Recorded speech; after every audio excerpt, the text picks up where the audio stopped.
There's no time like the present, man. Episode 18 of the Cozy Corner of Cinema. Here we are again. Much to discuss today. We're going to get through what we can. The summer is winding down, and, well, I say winding down in terms of the past week and a half, probably 2 weeks or so. It's been egregiously hot. It's been a real pain, and I love the heat, but my gosh, man, there are some days when it is just such a distraction, and I can just feel myself getting tired. But these past couple days have been very nice out, which is great. Got some reading done outside.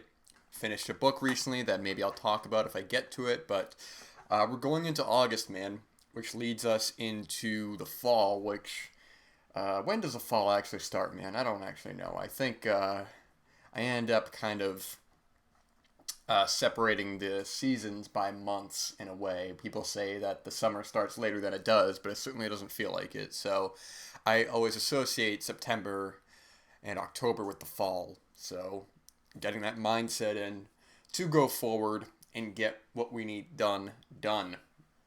All right. The 2018 watches are coming along fantastically, man. I've discovered some real gems from that year, two in particular that have really stood out to me where I went, man, I had never even heard of this film before, and it just completely uh, uh, just wowed me, man. It's just really good stuff.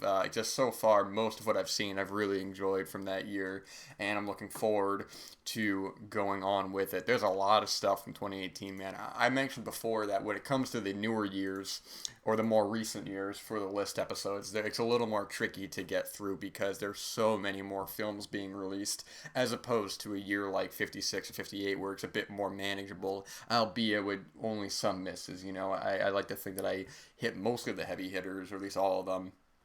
But some are going to slip through your cracks, and some you're going to see later on that would have made the list. But these are all just for fun, and it's just a good way to see more films that you wouldn't normally come across. And that's what I mentioned before, how there are two films that I had seen that I'd watched for 2018 that I probably would not have come across, that I thought were just really outstanding. And whether or not they make the list remains to be seen. But I already know there's some really, really phenomenal films that I still have to watch.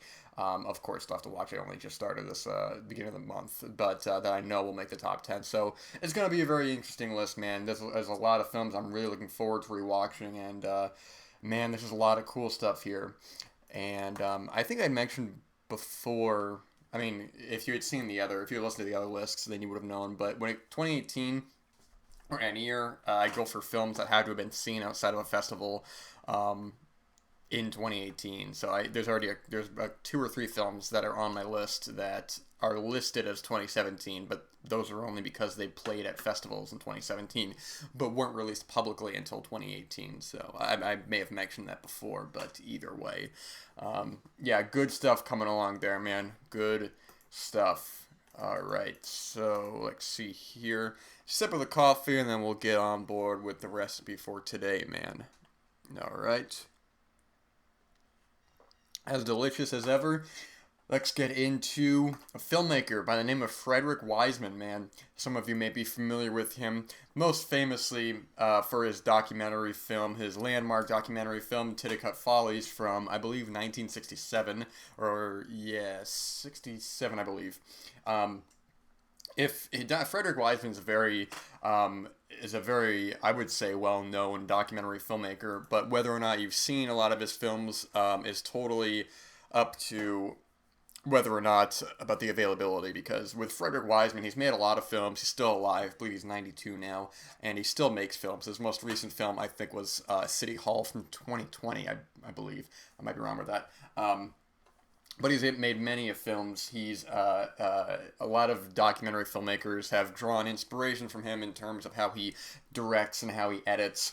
And the problem now with seeing his films is that it can be a little bit tricky because if you go to his website, you are able to rent or you're able to buy the films either for personal use or for a public viewing, but the prices are quite steep. I haven't checked. It's been a little while since I've checked, but I remember the prices being quite exorbitant for films. I'm sorry, for films that frankly are not it's hard to justify the price for that. I understand for a theatrical setting, the prices can vary, but for a personal home use viewing, it's a bit much. However, you are in luck if you choose to view his films, because a service that I have not talked about on the show, but I think is pretty well known, is the service of Canopy. And Canopy is a free service that you only need to sign up with if you have a library card. So if you have a library card, you go on the website, you pick your local library, enter in your information, and then you're all set to go. Now, I don't know if it's every single library in America. I don't know if it's an international service as well. But I was able to find my library, signed up for it, and it has a great deal of work by him. There are a lot of his documentaries on there. Before, I had seen Titicut Follies when it showed on TCM. It may have even been the premiere of it, but he has a lot of his documentaries on there. I'm not sure if it is all of them, because he has made quite a good amount, but there are a lot on there, and I've added a lot to my watch list. And you are given, I believe, yes, you're given... What I'm given is 20 credits a month, so you can watch 20 films a month, which is more than enough for me, because I end up, I'm down to, I have 13 credits left, so there's been a lot here. But yes, if you are looking to watch his films, that is the way to do for it. And if you don't have a library card, go to your local library, get yourself a library card, and pick up a book or two while you're at it, man. Don't pass by that. But I'm on the front page now, and there's already just a lot of cool stuff here. A lot of films that are already great that you can probably find elsewhere, man. But the fact is that the sheer volume of films they have on here is quite something. Thief, Bill and Ted's on there, Blue Velvet, just a lot of great films. And this is just the front page, man. So there's a lot on there. And going back to my point before, 9 Songs is on there. It's under British cinema. Is that a British film? It's been so long since I've seen that film, man. I couldn't even tell you. I don't think I really have any need to rewatch 9 Songs anytime soon, because I'm not particularly a fan of that film, but I don't remember it being a British film. That is besides the point. I am going to be talking about, for a little bit, Frederick Wiseman's follow-up to Titicut Follies from 1968, his film High School. And the way that Frederick Wiseman makes his documentaries is great. He has been associated with both the cinema verite and observational types of cinema, both terms of which he has rejected. In doing so, I ended up reading some interviews with him last night after watching High School, because it's easy to see a lot of the way that a lot of documentary filmmakers do the fly on the wall kind of aspect, where they're able to just stand in the background or stand in a way where they are, for however they're able to make the subjects in question comfortable with being in the front of the camera and not holding back. And this is obviously a different time from now. This is 1968 compared to 2022, where I imagine it'd be a little trickier to do a documentary like this. And, it was one of the reasons why Titicut Follies got in trouble, because it was putting a camera in someone's face in 1967 compared to now is a bit tricky.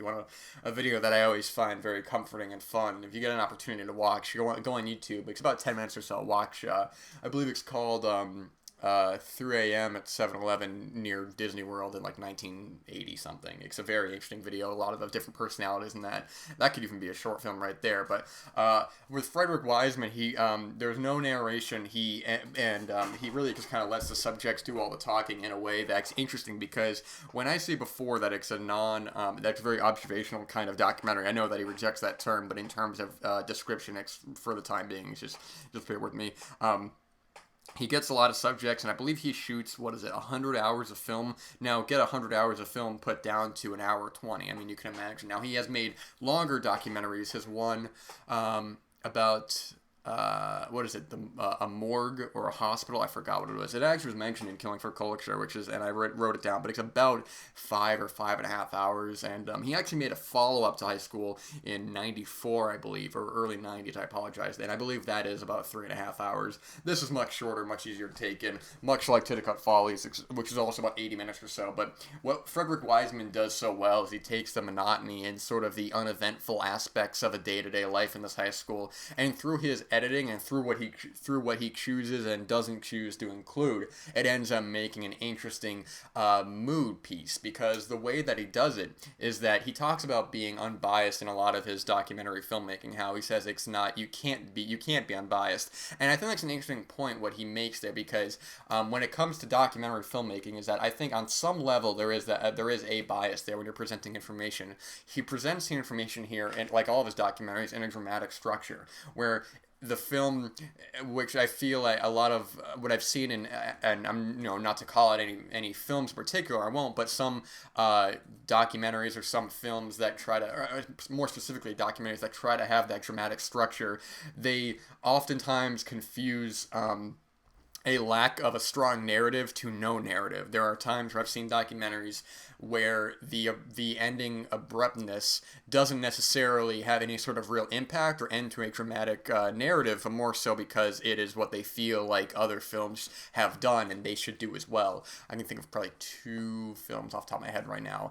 But what Frederick Wiseman does is he's able to frame it in a way where it's not necessarily an ABC narrative, but he ends up getting a specific feel to the film, where when the film ends, especially the last kind of, I don't even want to say, I guess monologue, I guess you would say, but in terms of wrapping up the whole film together, it really is done in a specific way that I think he's so good at, that I think that his editing really makes it feel like a narrative theatrical film, much in the same way. And I should also say, I've only seen Titicut Follies and High School. I have not seen his other work yet.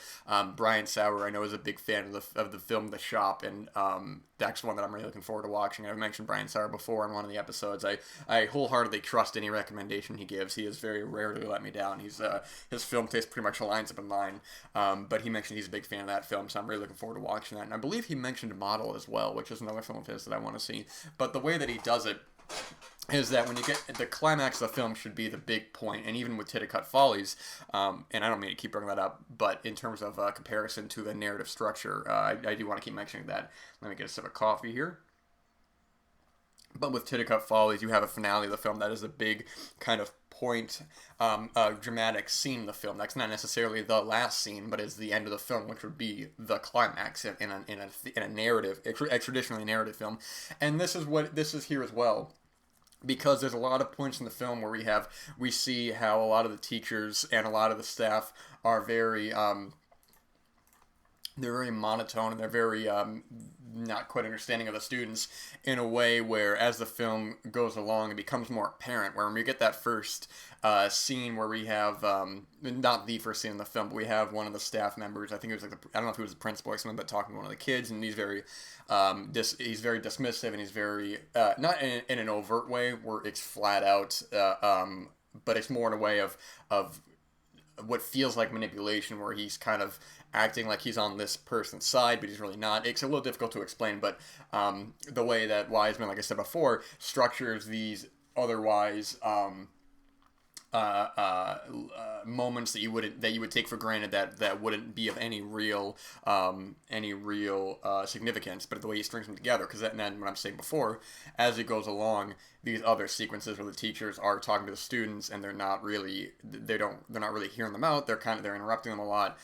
There's like a great sequence in the middle of the film where they talk about this girl who's wearing a dress that's a little too short, which is explaining to see the way that the standards have changed, teenagers then to now, in terms of not even just teenagers, I would say society then to now, where it's like it's above the knee, so that they can't have it, and they're very dismissive of her. And there's a great moment as well that kind of is the in terms of the student versus the staff moment in the film, where you have one of the teachers asking what they do or don't like about the school, and you have one of the students who's talking about how he's just going off about how the school is morally corrupt. And it's just these moments as well that Wiseman is such a strong filmmaker and editor. I kind of put the two together, where he's able to, if that sequence had been in the middle of the film or had been in the beginning, I don't know how well it would have worked effectively. I think he's really good at knowing when to play scenes, what to leave in and what to leave out without overdoing himself, because the film goes by at a pretty brisk pace. It's only about 75 minutes,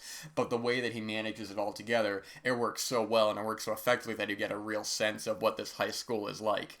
And I think think that's a real testament to his editing, like I said before, and just how strong he's able to convey a certain point. And when it comes to the bias and unbiased, as before, I think when he says bias, I don't think that it means in terms of, I mean, I'm not going to speak for the man, but the way that I interpret what he says compared to what he shows, I don't believe what I gather is bias, not necessarily conveying a specific message, but in terms of having a specific outline for what you want to and don't want to include. Now, I think when you think of documentary bias, you can probably think of specific documentary filmmakers who intentionally or unintentionally leave out certain points to further their own personal point.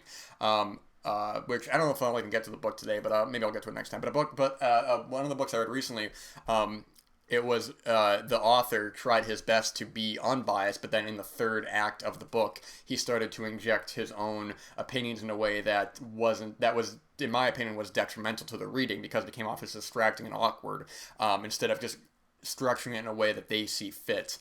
If I'm getting across my point well, I may not be explaining myself in the best way, but when I see Wiseman's editing and when I see his filmmaking, I see him in a very specific way with a bias that's not steering his point. It's more a bias in a way of how he wants to structure these scenes and these scenes together. What I was mentioning before is, some documentary filmmakers that don't necessarily have quite the narrative prowess that other filmmakers have, and just will put in scenes where they feel, or put in scenes really without much consideration, and then they believe that less is more, and that doesn't need a true narrative structure. But Wiseman is above that, and it shows that he is a great storyteller in his own way. It's a lot to take in. I know I may be a little sporadic with my thoughts, but this film I just thought was really engaging, and the way that Wiseman is able to take these moments of that you wouldn't necessarily think of later on, these interactions here and there, as well as interesting subjects as well. I think a lot of the people in this, a lot of the kids and the teachers make for interesting characters in their own right, and I'm sure that he has much footage that of people who maybe didn't lend themselves as well to the camera, and it's interesting to see a lot of these people who necessarily aren't afraid to kind of be more true to themselves, true of who they are on camera.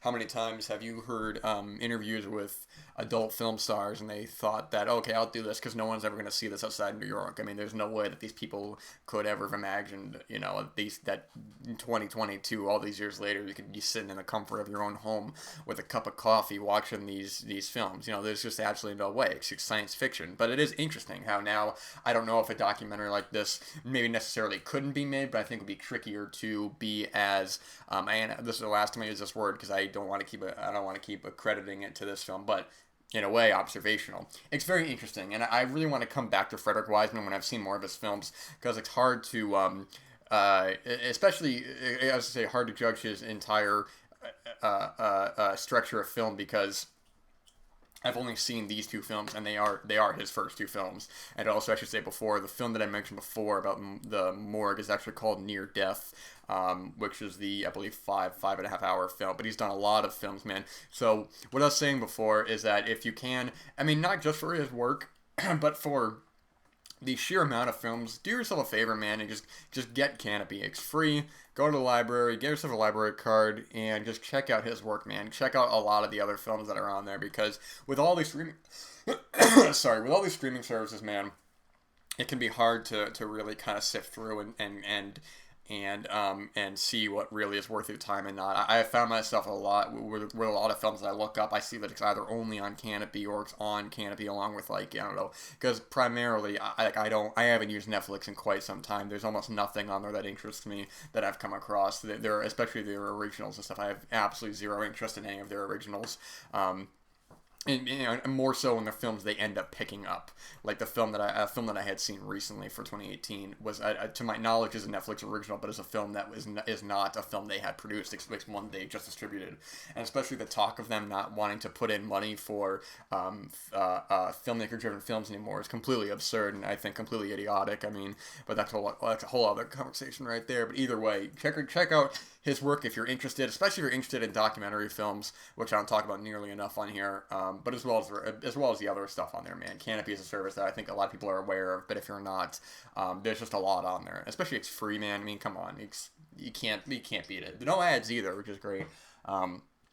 So yeah, man, that's Canopy, that's Frederick Wiseman, that's High School. I don't know if High School 2 is on there or not. I'd be interested to see that kind of later on. And what I was saying before as well, one last thing, is that's pretty interesting with a lot of the behaviors of the teachers and staff. There's a darkly humorous part in the film that is it's funny and discerning to laugh at when they're talking about, one of the teachers talking about some of the female students, and it's very blatant with saying they're unattractive or saying they're overweight. It's a moment that you laugh at and you go, man, this is stuff they're able to get away with is really crazy, man. But yeah, anyways, check that out, man. It's really cool. There's been a lot of watch this week. I've been playing a lot of catch up with a lot of stuff. And so there are a couple other films I could talk about. But, I'll go into you know, actually, I'm going to hold off on that, because I read a book recently, but I want to wait till I rewatch the film to fully talk about it. So I'll talk about that when I am able to get around to the film, however soon that is. But some of the other stuff that I watched this week, I guess another film that I'll mention, which is a film written and directed by Gary Oldman from 1997, Nil by Mouth, which I think some people know of, but I don't really hear talked about a whole lot. This stars Ray Winstone primarily. I'm not too familiar with some of the other actors in this, but Ray Winstone, who is just a terrific actor, man, and he is terrific in this film. One of the big things that I got out of this film is primarily his performance and his exhaustive performance. It's an interesting film the way it's structured, because it's basically the destruction of this family unit. We have Ray Winstone as the father in the family. He is very right from the opening scene. It's interesting the way that Gary Oldman does it. Is that the opening scene where he's in a pub, or he's in some nightclub or something like that, like some dance hall or whatever. And he's trying to order a couple of drinks, and right off the bat we see that there's something a little off in terms of, you're just kind of waiting for this guy to blow up, but it doesn't. And then later on in the film we have the basically the downfall of his relationship between his wife and his son, played by Kathy Burke and Charlie Creed Miles.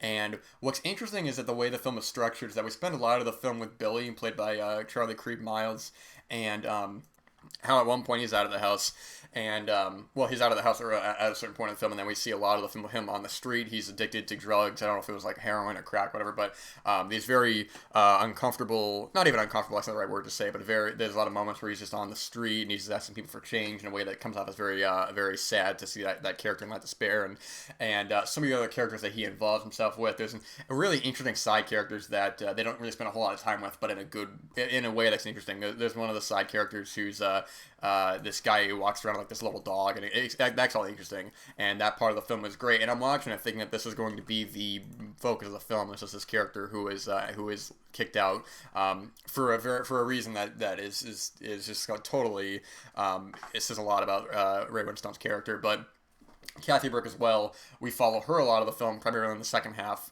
Not even the second half, I apologize. We spent a big portion with Billy, we spent a big portion with Valerie, and the downfall of their relationship with Raymond, played by Ray Winstone, just moments where his paranoia sets in and his just aggressive nature. She's playing pool with a guy at a pub, and he suspects that she is cheating on him. And Ray Winstone's performance in this is really fantastic, man, because a lot of times I see in films that when I hear people say, oh, this is a great dramatic performance, and then the character just yelling.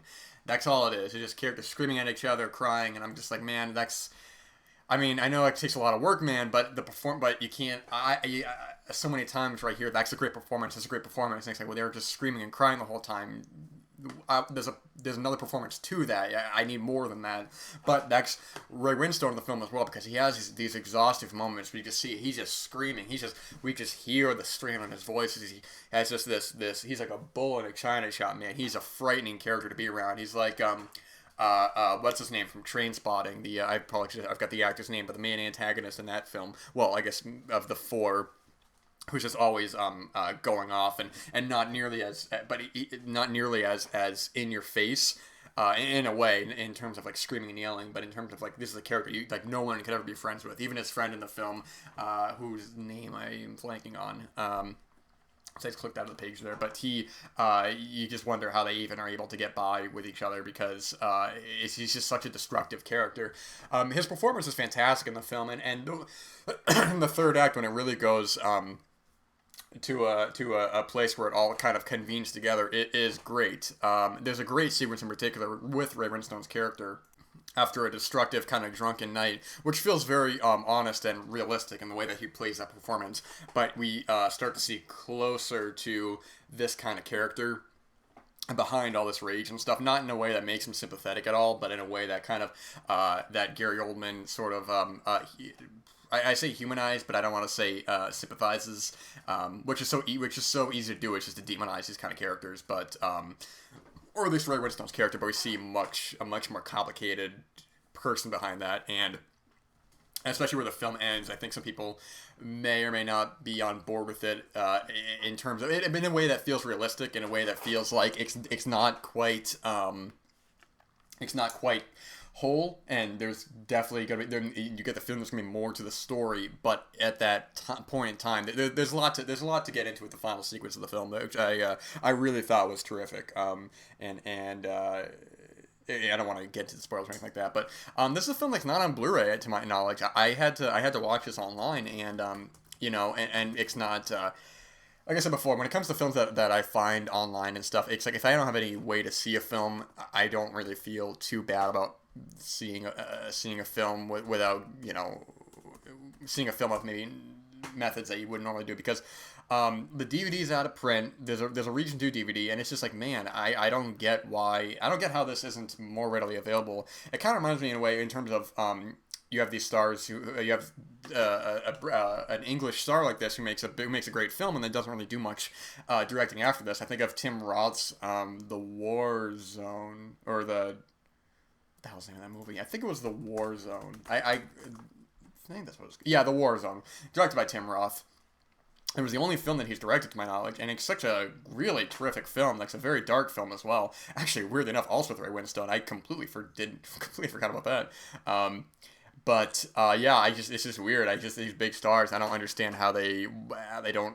I mean, these are terrific films. These aren't just like good films, and it's just crazy. I don't understand why they haven't done more with them, unless they don't want to or not. But either way, Nil by Mouth. Watch everywhere you can. Maybe we can get a Blu-ray of this someday. Maybe somebody will put it out. But this is a terrific film that I'd heard about, that I wanted to give some attention to, because I don't really hear a whole lot talked about this. But either way, those are the recommendations for today. Going to go with the Frederick Wiseman stuff. Sign up for Canopy, and also check out Nil by Mouth if available. So that's going to wrap it up for this episode. I will be back next week, of course, with more talk, and I hope you're all taking the time with the summer, with that summer mindset, getting in whatever it is you need to get in, watching, reading, writing. I know I am, or whatever it is you need to get done, because before you know it, you're going to wake up one day and go, man, I should have done this, should have done that. Well, no time like the present, and the present is where we are at. Unless you're listening to this in the future, which you are, then it's the past. But focus on the present, man. That's all it is. So that's all I got. Let me check if I got anything else I got to say here. Let me check this one here. I am all set. Alrighty-o. Alright, man. See you next week. All the best. Cheers.